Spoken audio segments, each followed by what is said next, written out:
ассалому алейкум дӯстон, хуш омадед ба шабакаи мо. Менеҷери машҳури ММА Али Абдулазиз хабар дод ки муштариаш Магомед Анкалаев мобайнҳои соли оянда бармегардад. Биёед суханҳои ӯро гӯш мекунем. Магомед хуб аст ва ма фикр мекунем ки ӯро дар октагон моҳи июни соли оянда мебинем. Ӯ боз чемпион мешавад ва ма ягон шубҳа дар ин чиз надорам. Ӯ ҳамаи ҷангварони ин вазнро шикаст додааст. Ягон той аз онҳо дар сатҳи ӯ нестанд. Анкалаев зидди Перера бо осеб ҷангид ва ма ба ӯ маслиҳат додам ки аз ин муҳориба даст кашад, аммо ӯ розӣ нашуд ва худаш ҷавобгар аст. Лекин ин чиз проблема нест, ӯ бармегардад, гуфтааст Абдулазиз. Ногуфта намонад ки Магомед Анкалаев дар реванш зидди Алекс Перера дар якум раунд шикаст хӯрда камарбанди чемпиони худро аз даст дода буд.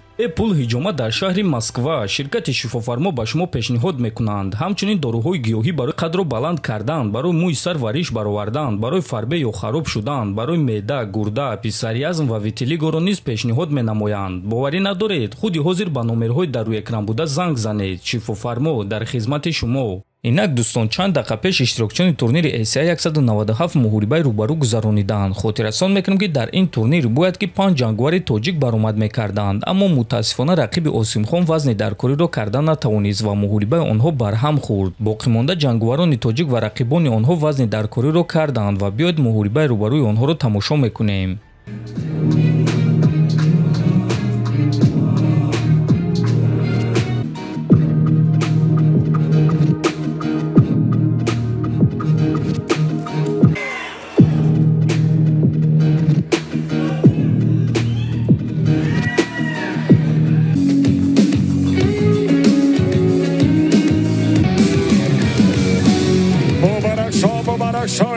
Против Таурена Еремеев.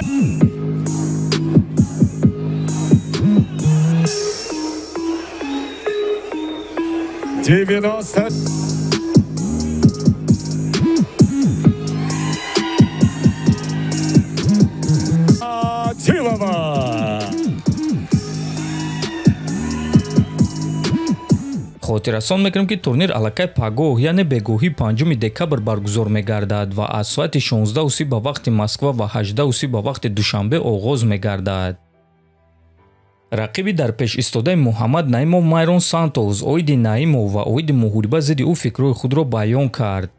рақиб хеле пуртаҷриба аст ва ин чиз маро маҷбур кард ки бисёр чизҳоро омӯзум. вақте ки ӯро ба ман доданд, ман гуфтам вау, ман зидди чунин ҷангвари машҳур меҷангам, ҷангвари бақувват. ӯ дар муддати кӯтоҳ дар вазни сабук муҳориба гузаронида ғолиб шуд. аз ҳамин сабаб ин барои ман муҳорибаи хуб аст. ман ҳамаи ин чизҳоро ба назар гирифтам, лекин ҳамзамон медонам ки ман низ ҷангвари сахтам ва дар сатҳи баланд қуввоозмоӣ карда метавонам. вақте ман фаҳмидам ки ӯ рақиби ман мешавад, ман фаҳмидам ки UFC маро ҷиддӣ қабул мекунанд, чунки рақиб дар UFC рекорди 5 ғалаба ва танҳо 1 бох дорад. дигар ҷангварон бо чунин рекорд аллакай дар рейтинг қарор доранд. барои ҳамин баъди ин муҳориба ман ба сӯи рейтинг назар мекунам. аммо ҳозир ҳамаи таваҷҷӯҳи ман дар ин муҳориба аст. фикр мекунам ки ӯ ба монанди дигар рақибони ман гӯштин гирифтан мехоҳад. ҳатто Содиқи Юсуф бо ман гӯштин гирифт, дар ҳоле ки ӯ зарбазан аст, зарбазани хеле хуб. барои ҳамин фикр мекунам ки ин рақиб низ гӯштин мегирад. ман бошам корҳои худро мекунам, гуфтааст Сантос. чӣ гуна ки мебинем дӯстон, Майрон Сантос Мухаммад Наимовро ҷиддӣ қабул мекунад ва ҳамчунин боварӣ дорад ки Муҳаммад бо ӯ гӯштин мегирад. ногуфта намонад ки муҳорибаи онҳо аллакай шаби 6 ба 7 декабр дар турнири UFC 323 баргузор мегардад ки мо бесаброна ин муҳорибаро интизор хоҳем шуд.